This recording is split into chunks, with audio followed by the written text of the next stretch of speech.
书房里传来沈冠南与女孩聊天的声音。你最近有没有和那个老女人亲热过？沈冠南答得斩钉截铁，没有。你现在都有我了，我不让你和她睡在一起，不然我们就分手。哼，都听你的，我的小祖宗。沈冠南耐下性子哄她。我喝水的动作一顿，垂下眸子。原来他也会哄人啊。书房里的小姑娘叫宋娇娇，人如其名，像一朵娇艳的玫瑰。沈冠南很喜欢她，甚至两人在外面还有一个小家。他们会像普通的情侣一样吃饭、唱歌、看电影。只是宋娇娇还年轻，时不时会提出一些无理的要求。沈冠南兴趣正浓，只觉得小姑娘很可爱。不一会儿，书房传来令人面红耳赤的声音。我没兴趣听墙角，放下杯子，转身进了卧室。约莫过了半个小时，里面的动静才渐渐平静下来。下楼时刚好碰上宋娇娇，她脸上的红还未消散，看到我，她像打了胜仗的将军，挺起胸脯朝我走来。老女人，我劝你识相的话，赶紧和阿南离婚，不然我不介意每天让阿南带我回来膈应你。我不禁气笑了，现在当三的底气都这么硬了吗？最后一次。什么？没等他反应过来，我一把扯住他头发就往门外拖。我说，这是你最后一次跨进这栋别墅，你妈生你的时候是不是忘记给你生个脑子了？当三要有当三的自觉，不夹着尾巴躲起来，跑我面前耀武扬威了。许是他第一次跑来找我时，我平淡的态度让他产生了错觉，觉得我是任人拿捏的软柿子。我跟沈冠南算是商业联姻，可我们之间到底是有过爱情的，不然我也不会在沈家处于低谷时毅然决然地嫁给他。我依稀记得他跟我求婚的时候，烟花绚烂。沈冠南单膝跪在我面前，虔诚地问我愿不愿意嫁给他。当时他是怎么说的？说这辈子只爱我一个，求我疼疼他。可沈家慢慢起来以后，他的心也开始变大了，大到装下我一个人他都觉得空虚。他说人这一辈子会爱上很多人，让我理解他。这几年他的小情人多得一双手都数不过来。刚开始我们吵过、闹过，甚至大打出手，进了医院。我甚至想不开割腕自杀，只求他能够回归家庭，可得到的只有嫌恶。他不止一次在我面前说，江离，你要是觉得不舒服，或许你也可以试试。毕竟在我们这个圈子里，夫妻间各玩各的大有人在。起初我被恶心到了，咬碎后槽牙骂他有病。可渐渐的，我想通了。他沈冠南之所以敢这么肆无忌惮，无非料定我爱他如命，绝不会做出给他戴绿帽这种事。从一开始，这份姻缘就是我强求来的。争吵的动静还是吵醒了沈冠南。看到哭得梨花带雨的宋娇娇，沈冠南一把将她捞进怀里，厉声质问我：江离，谁给你的胆子伤害娇娇的？我漫不经心地坐在沙发上看电视，连一个眼神都没落在她身上。沈冠南，是你先违约了，那你也不应该这么对娇娇，江离你不乖了。我嗤笑了一声，抬眸看着他，我其实挺乖的，听了你的话，也找一个男人来试试，感觉还不错。沈冠南眸色暗了暗，沉默了片刻后，轻笑了一声：江离，你知道的，激将法对我没用。我有些无奈，这年头说真话都没人信，信不信随你，慢走不送。许是真的被我气到了，他猛地拽住我的手腕，咬碎了后槽牙，要我知道那人是谁，我弄死他。不难听出，他破防了。男人都一样，贱得不行，只许州官放火，不许百姓点灯。我歪着头看向他怀里的宋娇娇，嘲讽道：看来你吃棒棒糖的技术不怎么样，心里还惦记着我这个黄脸婆呢。这是宋娇娇的原话。在我还没有见到她时，宋娇娇经常给我发来两人的亲密照，炫耀沈冠南在我住院的时候却在陪她过生日，炫耀自己技术好，才能在沈冠南身边待那么久。她骂我是黄脸婆，留不住自己老公的心，活该一个人独守空房。事实上，我不仅没有独守空房，还玩得比沈冠南更野更花。这还要谢谢沈冠南，是他让下定决心红杏出墙。自从我不插手他和那些莺莺燕燕的事后，他对我越发满意，觉得我终于变乖了，忍不住和他兄弟炫耀：这女人就不能哄，你看这不是学乖了。他的那些狐朋狗友纷纷夸他厉害，问他是怎么驯服我这个护圈火爆小公主的。他说不断对他进行服从性测试，试探他的底线，然后击溃他的底线。所谓服从性测试是指他在公开场合嘲笑我撑不起好看礼服，明明我都快哭了，他也只会说一句开玩笑而已，别那么玩不起。他也会在朋友圈发他的女性朋友，然后问我拍的好不好看。我情绪很低落，不想回答，他就说我是嫉妒别人比我好看。不得不承认，沈冠南手段高明。我渐渐变得不那么自信，开始窝在家里，拒绝一切社交。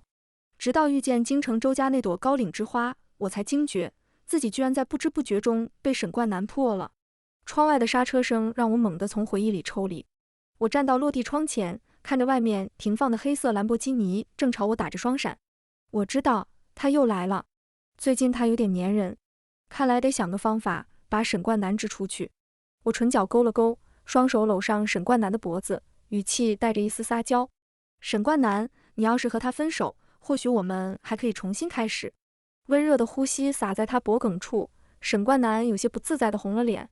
吐息如兰，媚眼如丝，是个男人都顶不住我这么娇滴滴的攻势。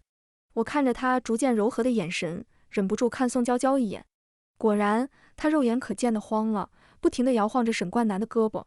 阿南哥哥，你答应过我，永远不会碰这个老女人的，不然我就再也不理你了。我了解沈冠南，他对宋娇娇正上头，自然不会因为我一句话就留下来。回过神的他，重重将我推开，语气有些生硬。收起你这些小把戏，就算你脱光，我都不会看你一眼。我忍不住翻了一个白眼。呵，男人，你不看，有的是人想看。说完，他将衣服披在宋娇娇身上，带着她去了医院。他们前脚刚走，我的腰部就搭上了一双有力的手臂，低沉的嗓音在耳畔响起：阿离，这么久不来找我，是有什么心事吗？赛人般的嗓音让人忍不住沉溺其中，但我却嗅到一丝危险的气息。因为前不久我才刚跟他说我去算命了，大师说最近不宜出门，你克我。聪明人都能听出来我想分手，可周世安却选择装傻。他将我抱在腿上，咬住衣服的下摆，一副小可怜样。我看到什么了？6块排列的整整齐齐的腹肌，2条线条流畅的人鱼线。不争气的眼泪从嘴角滑落，我咽了咽口水，抬眼看向周世安。这是想色诱我？在我思考着要如何应对美男关时，唇舌被掠夺。不知道是不是暖气开得太足，空气开始变得燥热，我抿了抿唇，气鼓鼓地瞪了他一眼。周世安也不生气，将我扯进怀里。周世安，你忘了我们已经分手了？阿离，是我变丑了吗？所以你才想跟我分手？不是。我有些尴尬，支支吾吾。他这张脸可以说是女娲的最满意的作品，怎么会不好看呢？周世安不满地轻啄了一下我的嘴唇。那你收回刚才的话，他的声音有些沙哑。透过镜子，那张好看的建模脸落入我的眼帘，我软下声哄他：别生气了，周世安。周世安轻哼一声：阿离，你不知道这段时间我有多想你。他扭过我的下巴想吻我，却被我偏头躲开，可怜巴巴地唤我名字：阿离，不要分手好不好？你不说话，我就当你同意了。呸！不要脸，我什么时候同意了？窗外不知何时下起了雨，温柔而又强势，花圃中的小白花摇曳着。最后，娇俏的小花低下了头，软软地匍匐在窗台上，花瓣散落一地。周世安抱着我，像一只粘人的大狗。阿离，什么时候我才能真正拥有你？我笑而不语，把玩着他修长而匀称的手指。还不到时候。不愧是拿手术刀的手，灵活有力。周世安愣了一瞬，眼尾慢慢红了。那我们现在算什么？算什么？我说不上来。其实从沈关南变心后，我尝试过找其他男人，但每每到了最后一步，心里却过不去那道坎。为了和渣男赌气，就廉价的将自己摆在男人面前，试图通过他们来证明自己的价值。我做不到。和周世安保持这样暧昧不清的关系也是意外，这还得从一次酒会说起。那天也不知道是不是因为酒里被加料了，我头晕目眩，误打误撞闯进了周世安所在的酒店房间。那时候我并不认识他，随便给他塞了几千块钱小费，心想点个男模应该也就这个价。没想到我居然被传闻中的高岭之花周世安给赖上了。每当我有分手的想法，他就会像现在这样，一脸委屈地看着我，完全不像做手术时那般沉着冷静。明知道他是装的，偏偏我就是被拿捏住了。我抬手将他紧皱的眉头抚平，再等等吧。他又问：你还爱他吗？这次我答得很果断，不爱了。和沈冠南结婚的这几年，我早就身心俱疲，现在和他耗着，也只不过是因为沈家和江家还有一个项目在合作。我可以潇洒地提离婚，但我不能置江家于不义。正当我想着怎么开口跟周世安解释时，门外的电子锁响了起来。有人回来了？奇怪，沈冠南不是陪宋娇娇去医院了吗？怎么这么快就回来了？不会是我前面的话说的他心痒痒了，真的想和我重归于好吧？我轻手轻脚地拿出手机，点开客厅里的监控，看看现场有没有留下什么不该留的东西。拍了拍胸口，还好还好。透过监控，我看到沈冠南慢条斯理地走进了客厅，看到厨房里散落在地上的瓜果以及碎了一地的茶杯。他面色微沉，咬牙切齿地叫着我的名字，江离。身后的人忽然低低笑出声来，我忍不住老脸一红。今晚不知怎么，周世安很疯，我累得连手臂都抬不起来，他倒好，精神的不行。好在卧室的灯没开，没人看见我脸上的狼狈。沈冠南路过浴室时，看到满地的水渍，他的眉头锁得更紧了。紧接着，气冲冲地上楼，来到我的房间门口。自从沈冠南在外有人后，我们就分床睡了。他嫌我烦人，我嫌他恶心。因为愤怒，他敲门的力度格外的重。江离，你简直不可理喻，不就是把娇娇带回来了，至于发那么大的火气吗？我们这个圈子，谁外边没几个女人？见没人理他，他有些烦躁地抓了抓头发，然后换上一种极度失望的语气。江离，你知道我最讨厌你什么吗？你总是高高在上，自命不凡，现在还喜欢胡搅蛮缠。听到他的话，我忍不住有些火大。我胡搅蛮缠？我缠谁了？当初是他承诺过，绝不会像圈子里的那些公子哥一样拈花惹草，说他的身心都只属于我一个人，说爱我的人也是他，现在说不能只爱我一个也是他。我都有些怀疑，他是不是给我下蛊了？喜欢我的人那么多，偏偏眼瞎挑了一个最次的。周世安轻轻拍着我的背，帮我顺气的同时，还不忘跟我说：“阿离，跟他离婚吧，我能力好，长得又帅。”这个确实，每次见面，他都能带给我不同的视觉体验。门外的男人见我不搭理他，恼怒地丢下一句：“你好自为之，乖一点，没准还能让我回心转意。”说完，他推开了隔壁的门。关门声响起的那一秒，周世安握紧我的腰，薄唇微勾：“宝贝，我最近迷上一部电影，收获挺多的，要不我们一起学习一下？”周世安，你不要脸！没等我说完，他已经俯身亲了下来。我又急又怕，想要推开他。他抓住我乱动的手：“宝贝，告诉我，我好不好看？”闷骚男。我摇头，不想理他。周世安也不恼，递给我一个带包装的礼物盒，嗓音带着让人难以拒绝的蛊惑：“宝贝，来拆礼物。”不就是拆礼物吗？有什么难的？事实上，真的挺难的，复杂的丝带缠绕在一起。头顶的人嗓音有些沙哑，却还不忘嘲讽我：“这么久都拆不开，你到底行不行啊？要不要我帮你？”我没好气地白了他一眼，咬着牙继续解他给我的礼物。许是刚洗完澡，沈冠南经过我房间的时候，又敲了敲我的门，语气有些不自然：“江离，你要是还没睡，出来我们谈谈。你今天说的话，我仔细考虑过了。你要是真的爱我，就不要逼我，沈太太是你不就行了？况且娇娇不是个物质的女孩，她没想过和你争沈太太的头衔。”隔着一扇门，我整个人累倒在周世安怀里，连指尖都抬不起来。门外的男人还在叭叭叭地说个不停，让我气不打一处，忍不住吼一句：“滚！”奈何声音有些娇，没有什么震慑力，传到沈冠南耳中，倒像是我在跟他拈酸吃醋似的。他颇为无奈：“阿离，乖一点，没准我能多喜欢你一点。”去你妈的，听不懂好赖话，他又不是一块香饽饽，谁都想啃一口。我示意周世安停下，深吸一口气，朝沈冠南破口大骂：“沈冠南，你要是还要点脸，就赶紧滚！你的金针菇除了宋娇娇，可没人惦记。”被人嫌弃，沈冠南重重踹了一脚我的门，愤愤离去。哼，不识好歹，以后就算你求我，我都不会回这个家了。关门声重重响起，我松了一口气，抬头看了一眼周世安，发现他满头大汗，薄唇紧抿，眼神隐忍而又克制，看起来有些乖乖的，像是在等我点头说继续。我嘴角微微上扬，抬起手勾住他的脖子：“好了，现在碍眼的人没有了，周世安，亲我。”闻言，他低头轻轻落下一个吻。遵命。说真的，周世安很会，每次都能让我溃不成军，缴械投降。我很享受这种刺激而又害怕的关系。有时候，周世安会一遍遍地问我爱不爱他，什么时候他才能正大光明地出现在阳光下？每到这个时候，我都会很主动吻他，让他又爱又恨。没办法，我给不了他答案。他还年轻，家世又好，要什么的姑娘没有。就像沈冠南说的一样，没有女人永远18岁，但18岁的姑娘永远都有。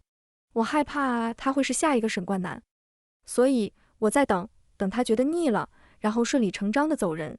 第二天醒来的时候，身旁的人不知什么时候早已离去。看到紧闭的窗户，我下意识打开了监控。好家伙，这人是一点都不害怕被抓包，大摇大摆地从正门出去了。临走的时候，还不忘通过客厅的监控给我一个飞吻。我忍不住低声骂了一句：疯子。闺蜜柳岩下午约我去酒吧喝酒，一到酒吧，我就看到扭得跟蛇精似的闺蜜。看到我红润饱满的脸蛋时，嘴巴没留情。这是被哪个妖精滋润的这么好，美的我都快被你掰弯了。没，被一只发情的野猫吵得睡不着。柳岩啧啧了好几声，忍不住感慨，要我说，周医生段位还挺高的，要不你跟姓沈的那个离了算了。我不置可否，周时安确实挺对我胃口的，长得帅，公狗腰，能力强，方方面面都比沈冠南好。但想到离婚后宋娇娇就会坐享其成，我不甘心。凭什么后来者居上，前人栽树，后人乘凉？似乎看出我的心思，柳岩好心提醒我，阿离，你才26岁，不是62岁，难道要因为一个男的将自己一辈子都搭进去？划不来的。我没说话，跟着节拍扭动着纤细的腰肢。昏暗的灯光下，我听到有人在叫沈冠南的名字。我循着声音抬眸望去，果然是他和一众狐朋狗友。沈冠南一只手圈着宋娇娇的腰，一边和那群人谈笑风生。看到我，他眼底闪过一丝惊讶。宋娇娇自然也看到了我，她有些害怕地往沈冠南怀里钻。我面不改色地朝几人举杯，象征性地抿了一口，算是打了照面了。柳岩自然也看见了，她想冲上去甩沈冠南一巴掌，却被我拉住了。闺蜜的话让我醍醐灌顶，我才26岁，没必要在沈冠南身上浪费一辈子。想罢，我拨通了周时安的电话。有时间没？出来寻个刺激。我将地址发到对方手机上，接着便重新投入到舞池中央。只是我等到很晚都没有等到周时安。忽然，一道阴影遮住我头顶的光，我欣喜地抬起头，却看见一张令我厌恶的脸。你来干什么？面对我的冷漠，沈冠南不以为然地挑了挑眉，语气依旧漫不经心。你在等什么人？约了一个朋友。沈冠南像是听到什么笑话一般，冷笑连连。江离，你当我是傻子吗？柳岩都走了，你还能等谁？我怔了怔，忽然像是想到了什么。这里是沈冠南经常和他那些朋友经常来的一家酒吧，有多少次我踏进这里都是为了让他回归家庭。自从认识周时安以后，我已经很少来这里了。要不是柳岩突然想来蹦迪，我都快想不起这个地方曾经让我有多难堪。沈冠南不会自恋的以为我在等他吧？他一向自以为是，跟他解释也是白白浪费口舌。于是我起身提着包包，正准备越过他出去时，手腕却被人拽住了。江离，欲擒故纵的小把戏一次两次算是情趣，多了可就没意思了。你真误会了，我来不是捉奸的，沈冠南，我对你真没兴趣了。沈冠南的脸瞬间黑了。江离，你非得用这个态度跟我说话吗？除了柳岩，你在这里还认识谁？我没理会他，男人都是这样，跟他说真话他不相信，只想听自己喜欢的。我冷漠地将沈冠的手指掰开，大步往外走。看到熟悉的黑色兰博基尼后，我想也没想就坐了上去。沈冠南回到包厢后，一言不发地坐在卡座上喝闷酒。阿南，别喝了，今晚去我家好吗？他垂眸看了一眼怀中娇俏的女孩，忽然又想到江离刚才的冷脸。沈冠南第一次发现，不知道从什么时候开始，我看他的眼神越来越淡漠，仿佛两人只是陌生人。从前我脾气虽然火爆，但那双水灵灵的眼睛里永远都装满了自己的身影。沈冠南没说话，自顾自地给自己倒了一杯酒。你先回去，我今晚就不去了。宋娇娇还想说什么，触及沈冠南淡漠的眼神后，只好在他脸庞落下一个轻轻的吻。好，她是个聪明的女孩，懂得拿捏好分寸。苏白看沈冠南神情不对，默默给自己倒了一杯酒。阿南，你真的不喜欢江离吗？沈冠南握着杯子的手一顿，沉默了半晌，轻轻嗤笑了一声。你说呢？他那样的我一抓一大把。苏白没忍心戳破他的口是心非。沈冠南是沈家最不受宠的孩子，因为他的母亲是见不得人的陪酒女。沈家落魄那年，要不是因为我喜欢他，沈家可能根本就不记得有这么一个孩子蜷缩在角落，小心翼翼地活着。他骨子里是自卑的，所以他只能通过贬低我来证明他的魅力。他喜欢过我，但这种喜欢就像阴沟里的老鼠，见不得光。现在随着他身价水涨船高，沈冠南不由得生出一种高高在上的态度，开始觉得我配不上他。苏白的神情忽然严肃起来，拍了拍沈冠南的肩膀。有些事，我觉得还是旁人看得清楚些。阿南，你以为我不知道，每次到江离生日的时候，你都会备上一份礼物，却没有勇气送出去。更何况江离是个美人坯子，喜欢他的人没有成百上千，也有几十个，别等人伤透了才后悔莫及。沈冠南像是被人戳破内心的阴暗，陡然拔高了音量，他根本不是我的菜，要是有人接盘，我巴不得呢。苏白闻言皱了皱眉，刚想说点什么时，一阵急促的声音打断了两人的对话。啊，阿南，我看见江离了。沈冠南没说话，还是苏白替他问了一句。然后呢？来的人仔细观察了一下沈冠南的神情，犹豫着要不要把我上周时安车的场景说出来。见他支支吾吾，沈冠南没好气地踹了一脚桌角，发出刺耳的声音。有什么事就说，像个娘们的一样支支吾吾的干什么？男人深吸一口气，视死如归，说出他看见的。我看见江离上了一个男人的车。闻言，沈冠南的脸色阴沉而又戾气十足，咬碎了后槽牙。他上了谁的车？他的声音很低，仿佛在酝酿一场暴风雨。宋燕连忙打圆场，不知道，没准是我看错了呢。对，你也知道宋燕眼神不好使。苏白连忙附和道。显然这样的解释没有什么信服力。下一秒，沈冠南猛地站起身来，抄起酒桌上的空瓶就往桌上砸，碎玻璃四处飞溅，弹起的碎片划伤了他的眉骨，鲜血顺着他的眉眼滑落。好得很。说完，他抓起一旁的西装外套就往外走。疯狂了一晚，我拖着软成泥的身体回到家时，你去哪了？我揉了揉眼睛，怀疑是不是自己看错了。沈冠南居然破天荒地关心起我了。他的伤口已经愈合，一条长长的血痕从眉骨到下颌处，看上去有些吓人。你这是又为了宋娇娇和人打架去了？不怪我这么问，毕竟半个月前宋娇娇在酒吧被人调戏，沈冠南可是为了她怒发冲冠，将那人打成了重伤，进了 ICU。最后还是我以妻子的身份去警察局将他保释出来。真是狗改不了吃屎。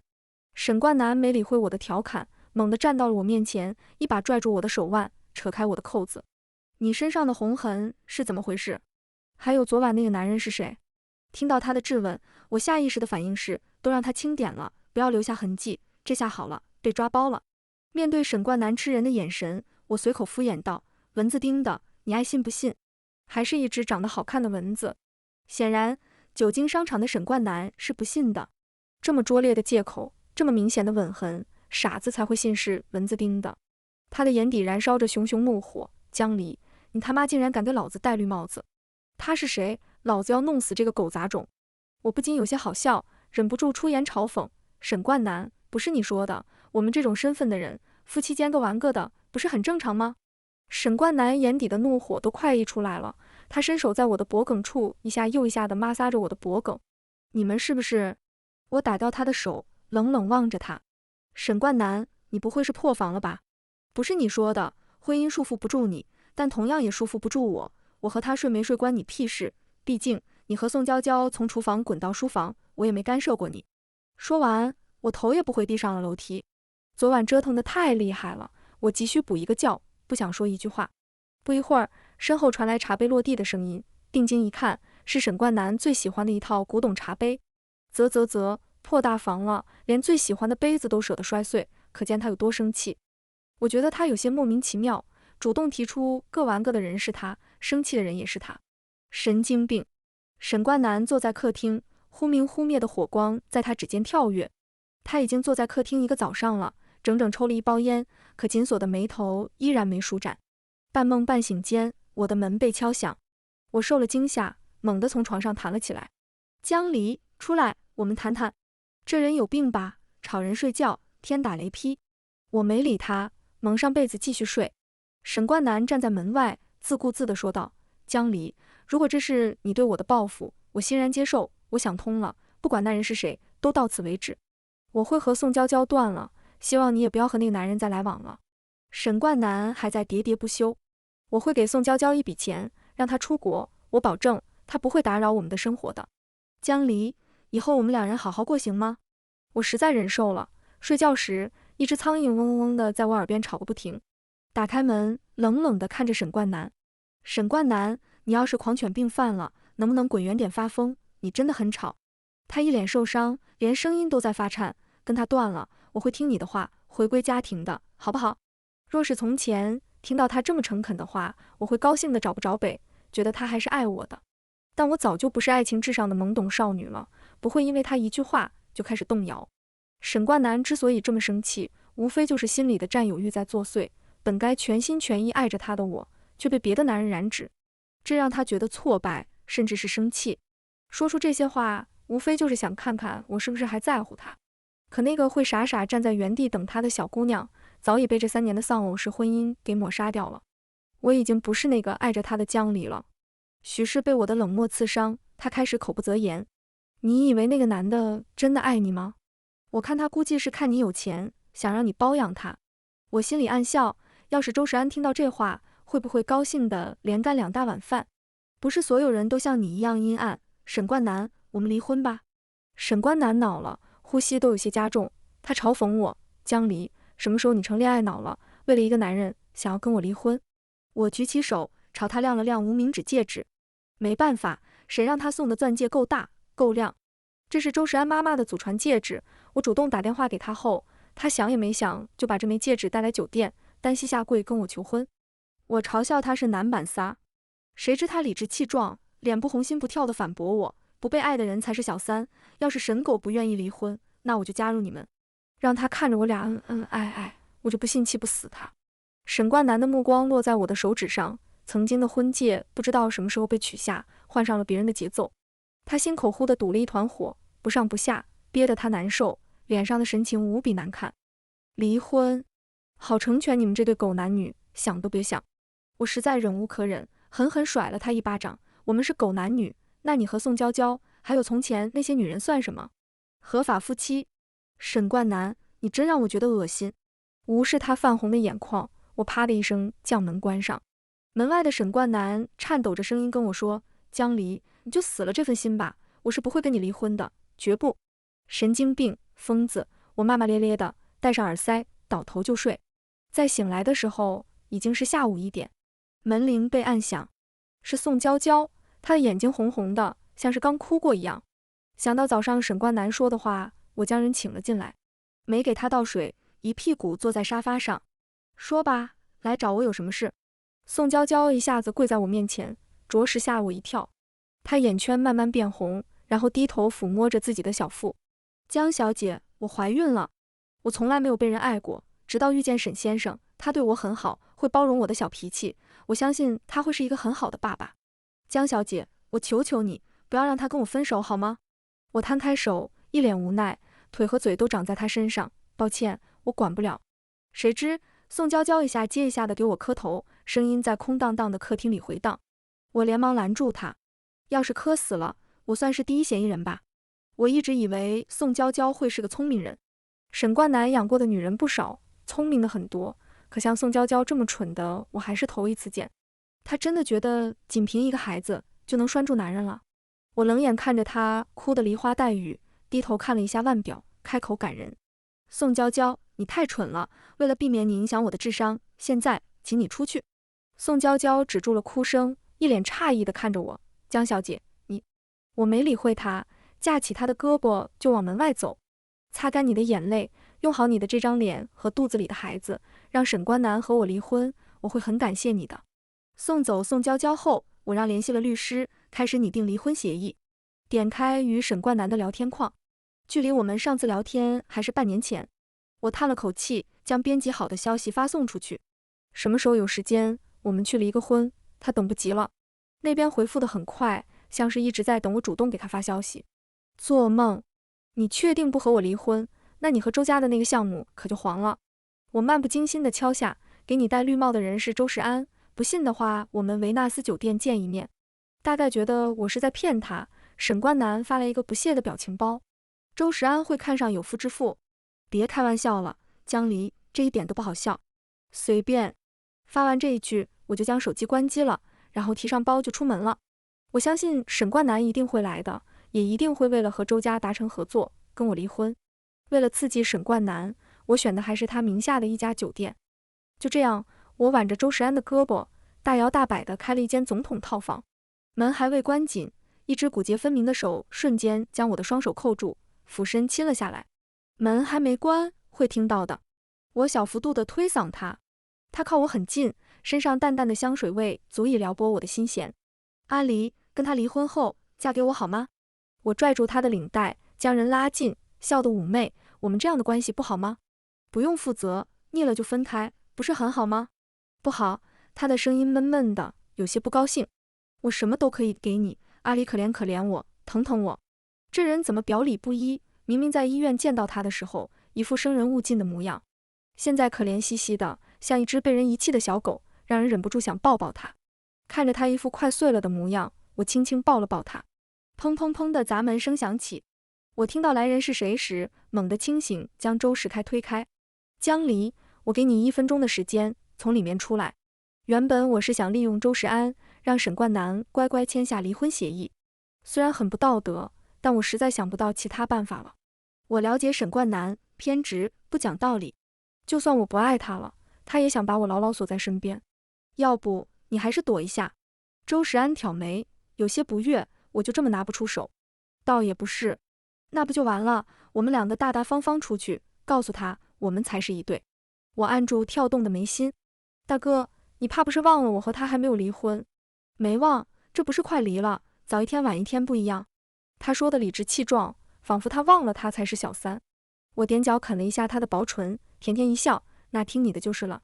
我想我这辈子都没法忘记沈冠南在看清周世安的脸时，脸上的愤怒、震惊、不解，再到挫败。他可能真的没想到我会遇到一个比他更优秀、更温柔的人，大概在他心里还是瞧不上我的。周世安看到他，绅士地伸出手，唇角带笑，说出的话却十分欠揍。你好，前夫哥，我是阿离的朋友周世安。无声的硝烟在两人中间弥漫，一触即发。沈冠南目光沉沉，一把将我从周世安身边拉开。他皮笑肉不笑地看着眼前的男人。感谢周医生帮我照顾我老婆，现在我和我老婆还有话说，就不方便送客了。我差点被气笑了，一把甩开他的手。沈冠南，我让你过来，只是想让你知道我是真的不爱你了。可是阿离，我是爱你的，我知道你是在气我出轨，气我对你冷暴力，但我是真的爱你的，你原谅我好不好？我会改的，你别不要我。看着他扑过来的身影，我一下子跳到周世安身边，冷冷看着他。可我不爱你了，你的爱让我觉得恶心，我江离这辈子最后悔的事就是嫁给你，帮助你东山再起。沈冠南的脸一点一点变得惨白，我不想和他掰扯，小跑进房间里，拿出那份提前准备好的离婚协议。签了这份离婚协议以后，你走你的阳关道，我过我的独木桥。薄薄的几张纸显得格外沉重，沈冠南修长匀称的指尖不断颤抖。真的没办法挽回了吗？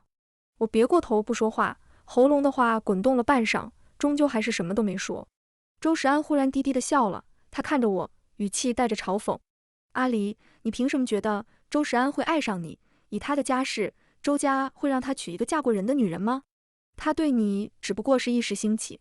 别天真了，你又不是18岁的小姑娘，他能图你什么？我的脸色有些惨白，周世安心疼地将抱在怀里。阿离，你先下楼，这里我来处理。